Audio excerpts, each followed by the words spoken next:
Hello everyone, good morning. Welcome back to my channel. कैसे हैं आप सभी? आई होप आप लोग बहुत अच्छे होंगे। तो चलिए स्टार्ट करते हैं आज का ब्लॉग। और अभी लगाने वाले हैं सबसे पहले कपड़े धुलने के लिए, इसके बाद फिर किचन का काम है।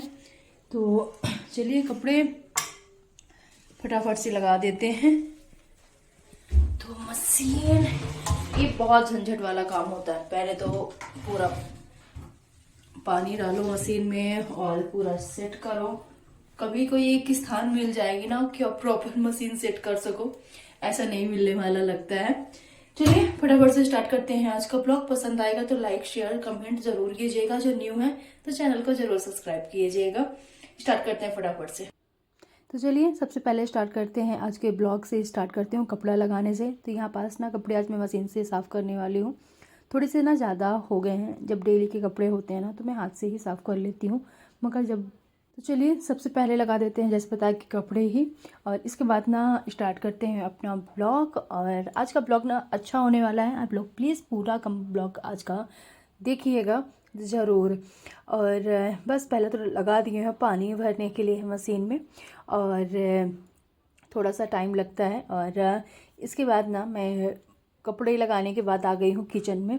तो जैसे बताना कि आज का थोड़ा सा ब्लॉग अच्छा होने वाला है, डेली से डिफरेंट होने वाला है। तो चलिए फटाफट से साफ़ करते हैं किचन का, पहले काम करते हैं। तो बच्चे स्कूल जा चुके हैं। इसके बाद ना बारी होती है वही सारी चीज़ों को समेट कर, बर्तन सर्तन ना इकट्ठा। तो बाकी के मैं पराठे वराठे बना कर रख ली हूँ खुद के ब्रेकफास्ट के लिए भी। तो अब मुझे कुछ भी नहीं बनाना है, तो मैं फटाफट से ना पहले किचन साफ़ कर लेती हूँ। तो सबसे पहले तो सारी चीज़ों को यहाँ वहाँ से हटाना, जैसे कि जो चीज़ें प्लेटफॉर्म में थी, बाकी का सारा स्टोव का चूल्हा वूल्हा मैंने रख दिया धुलने के लिए अच्छे से ना स्टैंड। इसके बाद ना इसमें बहुत सारी चीज़ें ऐसे हम पैकेट्स में रखते रहते हैं, तो उसको ना कंटेनर्स जो खाली होते हैं तो उस कंटेनर्स में मैं डाल के रख देती ताकि चीज़ें ना हवा लगे से ख़राब ना हो। और साथ ही साथ थोड़ा सा इनकी जो रैक है ना उसको भी अच्छे से सेट करना है। तो ये ब्लू वाली अभी हमने कुछ दिन पहले ही पूरे पेपर ऊपर इसमें डाले हैं, तो इसका ना चेंज करने की ज़रूरत बिल्कुल भी नहीं है। बस रैक को हटाकर उसके नीचे अच्छे से क्लीन कर देना है। इसके बाद जो दूसरी वाली स्टील की रैक है ना, तो इसको जैसे कि तेल जहाँ रखते हो तब को तो कितना भी आप अच्छे से रखो, पर थोड़ी बहुत तेल वाली चीज़ें ना फैल ही जाती हैं। तो खासकर नीचे वाले सेक्शन में सारे अचार रखे हुए हैं, तेल रखा हुआ, घी हो गया, और जो एक्स्ट्रा तेल जैसे कि हम पूड़ियाँ बनाते हैं बच जाता है तो उसके डिब्बे। तो ना नीचे वाले पेपर मुझे हफ्ता 10 दिन में ना चेंज करना ही पड़ता है। बाकी का पेपर तो सही थे, फिर मैंने ना ऊपर वाली रैक का दोनों का ना पेपर चेंज कर दिया है कि थोड़ा अच्छा लगने लगेगा। और पेपर न्यू डल जाता है ना तो थोड़ा सा ना साफ अच्छा भी लगता है। तो चलिए ऊपर का मैंने हनी रख दिया है, साथ ही साथ ओखली, और साथ में चीनी और चाय की पत्ती। नीचे में सारे अचार रखे हुए हैं सभी प्रकार के, घी हो गया, तेल हो गया, ये सारी चीज़ों को अच्छे से सेट कर दिए। तो चलिए इस वाली रैक भी मेरी साफ़ हो गई है। पूरी रैक साफ़ करने लायक नहीं थी, जैसे कि धुलाई करने लायक नहीं थी, बस ऐसे ही कपड़े से मैंने साफ़ कर दिया है। इसके बाद ना नीचे जहाँ रैक रखते हैं ना तो वहाँ डेली साफ़ नहीं होता है। अफकोर्स 2 दिन में 3 दिन में हटा के पूरा मैं साफ़ करती रहती हूँ, पर डेली तो नहीं होता, और इसलिए अच्छे से पहले रैक के नीचे मैंने क्लीन कर दिया है। इसके बाद रैक मैंने सेट कर दी है, और अब ब्लू वाली भी रैक को यहाँ पास रख दिया। और ये अच्छा लगता है। मैंने ये ब्लू वाली रैक पहले रखी थी कुछ टाइम, फिर बीच में हटा दिया था ना, तो थोड़ा सा प्लेटफॉर्म सूना सूना सा लग रहा था, पर अब मुझे अच्छा लग रहा है। और इसके बाद अब बारी आती गैस स्टोव, पूरा प्लेटफॉर्म अच्छे से ना झाड़ने की। काउंटर टॉप को पहले पूरे मैंने अच्छे से कर लिया है क्लीन। थोड़ी सी मुझे किचन की और क्लीनिंग करनी है। जैसे कि हम पैकेट्स में कुछ चीज़ें लेके आते रहते हैं ना, ऐसे रखते रहते हैं तो सारी चीज़ों में हवा लगती है। कुछ भी आप लेके आते हो ना तो सारी चीज़ें फिर ख़राब होने लगती हैं। तो मेरे पास यहाँ पर बहुत सारी चीज़ें पैकेट्स में पैक रखी हुई हैं, मतलब खुली हुई हैं फिर, तो उनमें हवा तो कितना भी आप उनको पैक करके रखो तो लगती ही है। बहुत सारे कंटेनर्स ऐसे मेरे पास हैं जो खाली हो गए हैं, जिनके से राशन वासन चीज़ें ख़त्म हो गई हैं, उन्हीं में मैं फिल कर देने वाली हूँ। और यहाँ पास मैं चेक भी कर रही थी सारी चीज़ें, और थोड़ी सी ना एक बार आप बीच बीच में देखती रहो कि क्या क्या चीज़ें रखी हैं अपने किचन में, तो सारी चीज़ें ना यूज भी होती रहती है। नहीं तो इसमें रखी हुई थी इमली, उसको मैंने सूंघ लिया ना, इतना खट्टा खट्टा सा लगा, और इसीलिए मैं ऐसा चेहरा बना रही थी। और बहुत सारी चीज़ें मैंने यहाँ पास देखा कि मेरे पास क्या क्या चीज़ें रखी हुई हैं। अगर देखते रहो तो चीज़ें फिर यूज हो जाती है, नहीं तो फिर फालतू में पैकेट्स पैकेट्स वाली चीज़ें ख़राब भी हो जाती हैं। इसके बाद ना यहाँ पास मैं रखा हुआ है जीरा। तो इस बार मैं जीरा का बड़ा वाला पैकेट लेके आ गई हूँ, क्योंकि डी मार्ट गए थे, डी मार्ट से ना कभी कभार ना अच्छी खासी छूट मिल जाती है। और तो कम प्राइस में मिल रहा था, तो मैंने जीरे का ना पूरा पैकेट ख़रीद लिया है। तो एक जो डेली कंटेनर उसमें रखती हूँ, एक और कंटेनर मैंने डाल के ना फिल करके रख दिया है, पर इतना सा बच गया था तो वो खुला रखा हुआ था, इसलिए मैंने उसको कांच की बर्नी में, हनी की बर्नी खाली हो गई थी तो उसमें फिल करके रख दिया। साथ ही साथ ये पोहा का पैकेट अभी मंगाई थी, तो एक दिन बनाया, बाकी का ऐसे रखा हुआ, तो उसको भी मैंने फिल किया। पास्ता रखा हुआ है, साथ साथ में जो बिरयानी वाला चावल होता है वो भी खुला रखा हुआ है ना। तो यही सारी चीज़ों को मैं कंटेनर्स में डाल के रख दूँगी। देखने में भी अच्छा लगता है, क्योंकि डिब्बे डिब्बे में सेट हो जाता है। ऐसे चीज़ें ना पॉलीथीन में फैला नहीं रहता और चीज़ें हमारी ख़राब भी नहीं होती हैं।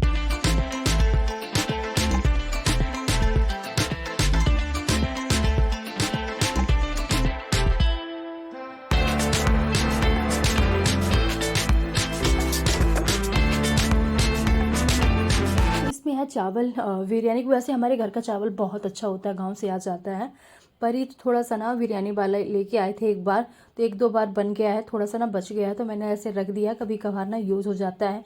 वैसे घर का हमारे चावल जो हमारे गाँव घर से आता है बहुत अच्छा चावल, बाज़ार से भी अच्छा चावल रहता है। घर का चावल है, मिलावट कुछ भी नहीं रहता और अच्छा भी रहता है। तो चलिए उधर का पूरा सेट किया। साथ ही साथ ना इसमें चाय की पत्ती थोड़ी सी थी बड़े वाले कंटेनर में, तो चाय की पत्ती भी मैंने डाल दिया है। और थोड़ा सा जीरा बच गया था दूसरे डिब्बे में डालने के बाद भी, तो जो डेली वाला कंटेनर है ना जिसमें हम डेली का यूज करते हैं उसमें डाल दिया। साथ ही साथ ये प्याज टमाटर, प्याज और आलू रखने की जो रैक है, इसमें पेपर डले हुए थे, बहुत ज़्यादा इसमें धूल धूल हो गई थी। प्याज टमाटर पूरी तरह से ख़त्म हो गए, प्याज और आलू। तो इसको आज मैं साफ़ कर देने वाली हूँ, क्योंकि अब जो दोबारा सब्जी आएगी तो फिर इसमें पेपर डालकर फिर सेट करना होगा। तो इसीलिए इसको अच्छे से क्लीन कर देती हूँ। और अभी तो मैंने रख दिया है, बाद में साफ़ करती हूँ जब बर्तन साफ़ करूँगी। इसी के साथ ना ये फ्रिज के ऊपर जो कवर है, तो इसको आप कितना भी साफ़ कर लो, अगर हटा कर नहीं साफ़ करते हो तो थोड़ी बहुत इसमें कचरा जमा ही रह जाता है। तो बीच बीच में कोशिश रहती है कि ना सारी चीज़ों को हटाकर अच्छे से ना क्लीन करती ही रहूँ। तो इसका रैक में अभी धुलने के लायक नहीं था, तो इसीलिए मैंने इसको अच्छे से झाड़ के और फिर फ्रिज के ऊपर वही मैंने डाल दिया। फ्रिज में बंद करके रखी हूँ, पर हाँ प्लग मैंने निकाल के नहीं रखा है, क्योंकि मुझे अंदर से ना मतलब साफ़ नहीं करना था। और पानी वाला कोई भी मैंने यूज़ नहीं किया, इसलिए मैंने सिंपल सा ऐसे ही। और इसमें 3 जार रखे हुए हैं, तो ये बड़ा वाला जार मोस्टली यूज ही नहीं होता है, तो इसको मैं यहाँ से हटा देने वाली हूँ। और ये मिक्सर बहुत ज़्यादा गंदा हो गया, कितना भी थोड़ा बहुत गिर जाता ना तो ब्लैक ब्लैक सा हो जाता है। तो अभी मैं इसको अच्छे से क्लीन करने वाली हूँ। तो हल्का हल्का सा मैंने पानी लगा दिया, ज़्यादा नहीं, हल्का सा एकदम से, बाहर भी कि थोड़ा सा उसमें धूल वूल जमी अच्छे से ना फूल जाए।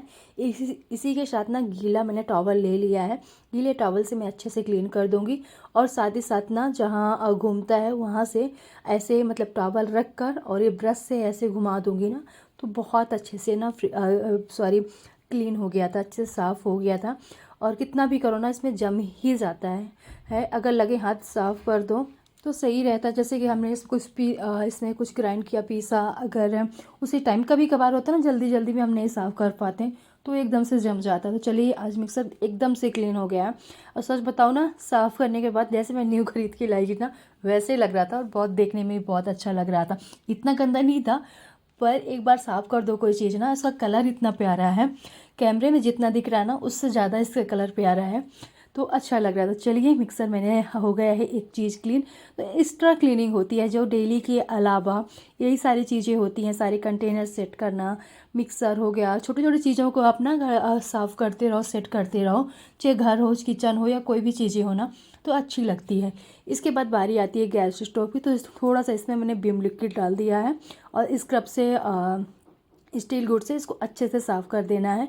साथ ही साथ ये लीड पाइप भी थोड़ा सा ना गंदी हो गई थी, तो इसको भी अच्छे से बहुत ज़्यादा खींच कर नहीं कि पता चले गैस लीक होने लगे, आराम से साफ़ कर देना है। साथ ही साथ स्टोव को मैंने अच्छे से मल दिया है, और बस इसको अच्छे से 3-4 बार ना पोंछ देंगे तो डेली धुलने की ज़रूरत नहीं पड़ती है। मैं बहुत ही कम गैस स्टोव साफ़ करती हूँ। एक तो उसके 2 रीज़न भी हैं। एक तो क्या है ना कि अगर गैस स्टोव इतनी ज़्यादा उसकी पाइप नहीं है कि आप सिंक तक लेके जाएं। और दूसरी बात, यहाँ पास धुलते हैं ना तो जहाँ टोकरियाँ मेरी रखी हुई हैं दोनों, पूरा पानी जाके वहाँ भर जाता है, मतलब ढलाई पूरा कॉर्नर में दे दिया है। तो इसीलिए मैं कोशिश रहती है कि मैं ऐसे साफ़ ही कर लूँ, धुलाई मत करूँ। कभी कभार होता है कि मैं धुल देती हूँ। तो चलिए, अच्छे से इसके बर्नर गंदे हो गए, तो बर्नर भी मैंने अच्छे से साफ़ कर दिया है। अब बारी आती है टोकरी साफ़ करने की। और टोकरी साफ़ करने के बाद लगे हाथ ना, फटाफट से जो थोड़े बहुत बर्तन हैं इनको भी मैं जल्दी से क्लीन कर लूँगी।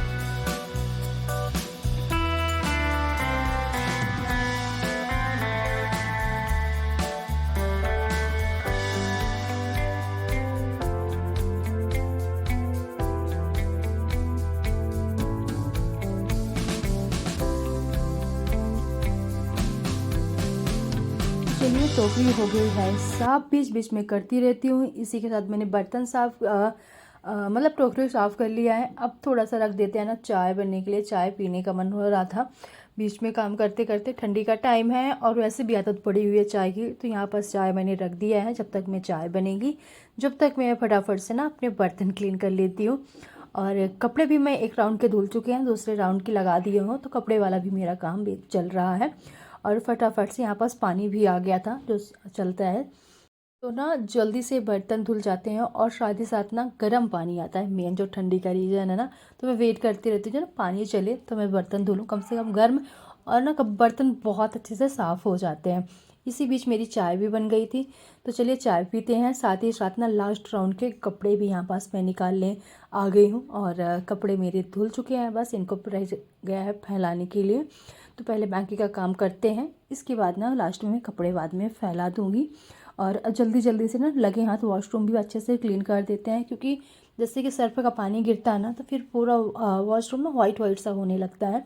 तो लगे हाथ उसको भी मैं पूरा सेट करके वॉशिंग मशीन ना साइड कर दूँगी और अच्छे से क्लीन कर दूँगी। तो पहले जहाँ वॉशिंग मशीन रखना है तो उसके नीचे मैं साफ़ कर देती हूँ, ताकि ना बिल्कुल भी जमा ना रहे और अच्छे से साफ़ रहे। तो यहाँ पास मैंने या मतलब क्लीन कर दिया है एक साइड का पहले मशीन साइड में कर देती हूँ, और फिर पूरा वॉशरूम में एक बकेट पानी डाल के अच्छे से ना झाड़ू से साफ़ कर दूँगी। तो ये डेली का होता है, जब कपड़े मैं साफ़ करती हूँ ना तो वॉशरूम में लगे हाथ साफ़ कर देती हूँ, नहीं तो फिर बहुत ज़्यादा गंदा समझ में आता है। इसके बाद बारी आती है अब भी बाकी के घर के काम की, क्योंकि अभी तो कपड़े किचन यही दो चीज़ें हुई हैं। अब बाकी है बर्तन, सारा बिस्तर उस्तर समेटना। तो बेडरूम का मैंने कर दिया था लगे हाथ। जब मैं उधर जाती हूँ ना वह कपड़े उपड़े लगाने, तो फिर बेडरूम का पूरा काम करके मैं फुर्सत हो जाती हूँ। तो अब बारी आती है हॉल की। तो पहले तो कंबल फोल्ड कर लिया, इसके बाद सारी चीज़ों को ना, सारी कुशन उसन हटा कर अच्छे से सेट कर दूँगी। और टॉवल से ही पूरा बेडशीट मैं झाड़ देने वाली हूँ, आज नहीं निकाल के झाड़ने वाली, क्योंकि इससे दिन पहले ना पूरा हटाकर मैंने अच्छे से क्लीन किया था। सोफ़ा क्लीन हुआ। अब बारी आती है ये टेबल की। तो पहले से सारी चीज़ें जो फैली हुई हैं ना, इनको व्यवस्थित करना है, क्योंकि इधर से उधर सारी चीज़ें फैली जाती हैं। तो सारे पानी के बोतल आज सारे रखे हुए हैं, नहीं तो पूरे घर में फैले रहते हैं। तो आज इकट्ठा पूरे आप लोगों को दिख रहे हैं, पूरी टेबल भरी है पानी के बोतलों से। चलिए, अच्छे से झाड़ दिया है, इधर का काम होता है कंप्लीट। और ये कपड़े सपड़े लेके चलते हैं, कुछ धुलने वाले हैं। तो जैसे अभी धुल गए हैं, बाकी की स्टॉल तो डेली यूज ही होती हैं, तो सामने दुपट्टा स्टॉल तो दिखेंगे ही कहीं। तो इनको लेके चलते हैं बेडरूम में, फोल्ड करके रख दूँगी। तो चलिए, मोस्टली काम निपट ही गए हैं, कपड़े धुल गए हैं, बस रह गए हैं डालने के लिए, वो बाद में मैं फैला लूँगी। और किचन का ना पूरा काम हो गया है, पूरा सेट कर दिया अच्छे से। थोड़ा सा ना वक्त लग गया, और अभी ना छोटे मोटे काम है जो अभी हो जाएंगे। चलते हैं फटाफट से निकालते हैं, पूरे घर में झाड़ू निकालना है। बच्चों का रूम सेट है, बेडरूम भी सेट ही है। और बस झाड़ू पोछा मॉर्निंग का यही। मोस्टली किचन का काम था मेरा, बहुत सारा राशन वासन ना इधर उधर फैला हुआ था, वो सारे कंटेनर्स में मैंने डाल दिए हैं। और बस चलिए, जैसे जो आगे ब्लॉग शूट करते रहेंगे वो आप लोगों तक शेयर करते रहेंगे, बने रहिए ब्लॉग में आप लोग। तो चलिए, सबसे पहले पूरा किचन तो आप लोग देख सकते हैं कि क्लीन हो गया है। और अब बारी आती है पूरे घर की झाड़ू निकालने की। तो आज मैंने किचन से ही स्टार्ट कर दिया है।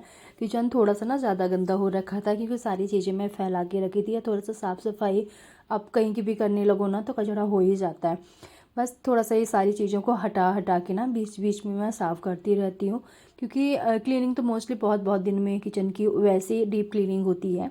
वैसे तो क्लीनिंग होती रहती है, आप लोग देखते ही हैं व्लॉग में।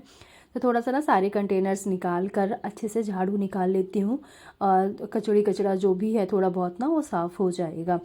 इसके बाद ना सारी चीज़ों को वैसे मैं फिर से अरेंज कर दूँगी झाड़ू निकाल कर। थोड़ा बहुत कचरा हो जाता है, कभी कभार हम और कुछ खाना निकालते हैं, जैसे दाना चावल हो गया, दाल हो गया, उसके एक दो दाने गिर जाते हैं ना, तो वो भी साफ़ हो जाएंगे। नहीं तो चूहे घुसते हैं, तो फिर घर से पीछा नहीं छोड़ने वाले।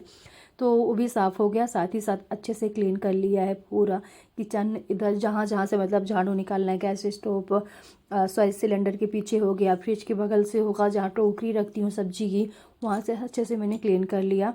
वक्त झाड़ू लगाने में ना आधे घंटे का टाइम आराम से लग जाता है पूरे घर में। कभी कभार ना ज़्यादा का, जैसे सीढ़ियाँ हो गई, सीढ़ियाँ रोज़ झाड़ू नहीं लगाती हूँ, 2 से 3 दिन कर छोड़ छोड़ कर। तो 1 घंटे आप लगा ही लो, अगर पूरे घर में झाड़ू पोंछा कर रहे हो तो 1 घंटे ना पूरा का पूरा टाइम आराम से लग जाता है। किचन में झाड़ू लगा ली है, साथ ही साथ सिलाई मशीन है, इसमें थोड़ा सा ना धूल समझ में आ रही थी, इसमें जो कपड़े डले हुए और खुली हुई थी, इसको अच्छे से मैंने बंद कर दिया है, क्योंकि फिर कचरा इसमें अंदर चला जाता है और फिर मशीन जाम हो जाती है। अच्छे से बंद कर कर ढक कर और थोड़ा सा हटा कर, हल्के हल्के से जाले दिख रहे थे यहाँ पास, तो मैंने साफ़ कर दिया है और सिलाई मशीन फिर से यहीं मैंने सेट कर दिया है। साथ ही साथ ये कंटेनर रखा हुआ है आटे का, इसको मुझे स्टोर रूम में रखना है। 2 दिन से सोच रही, 2-3 दिन से रखूँगी और डेली का रह जा रहा है, तो इसको स्टोर रूम में लेकर जाना है। ये स्पेस मेरी इसलिए खाली है क्योंकि डाइनिंग टेबल पहले मेरी यहाँ रहती थी, और जहाँ डाइनिंग टेबल है वहाँ मैं बिस्तर डाल के रखती थी। तो फिलहाल मैंने डाइनिंग टेबल अभी वहाँ रखी है और बिस्तर हटा दिया है। कोई आएगा जाएगा तो फिर मैं लगा लूँगी, जब ज़्यादा लोग जैसे कि नहीं पूछता। तो फिर अभी ठंडी का टाइम है, तो सब बच्चे अपने रूम में सोते हैं, बेडरूम में, तो ऐसे रूम यूज हो रहे हैं आजकल। हॉल अभी यूज ठंडी में नहीं होता, और गर्मी के टाइम में फिर सब लोग हॉल में ही सोते हैं, तो फिर सारी चीज़ों को अच्छे से अरेंज करके रखना पड़ता है। लास्ट में बारी आती है डस्टिंग करने की, झाड़ू निकालने के बाद। तो बस लास्ट का रह गया डस्टिंग करने के लिए, तो फटाफट से पूरे घर की डस्टिंग निकालते हैं और इसके बाद ना पोंछा निकालेंगे पूरे घर में, बाहर का एरिया छोड़कर, क्योंकि बाहर मैंने कल कर दिया था धुलाई, तो आज मैं पोंछा नहीं लगाने वाली, फिलहाल साफ़ है। बस यहाँ की डस्टिंग हो गई, टेबल की हो गई, और साथ ही साथ ना लगे हाथ जब किचन मैंने क्लीनिंग किया पूरी चीज़ों को, तो यहाँ की भी डस्टिंग। यहाँ ज़्यादा गंदा नहीं होता, जैसे आटा वाटा निकालते हैं ना, वही हाथ गंदा लग जाता है तो सामने दिखने लगता है, क्योंकि रेड कलर है और आटा लगने के बाद आपको दिखता है। ब्लॉग ख़त्म करते हैं,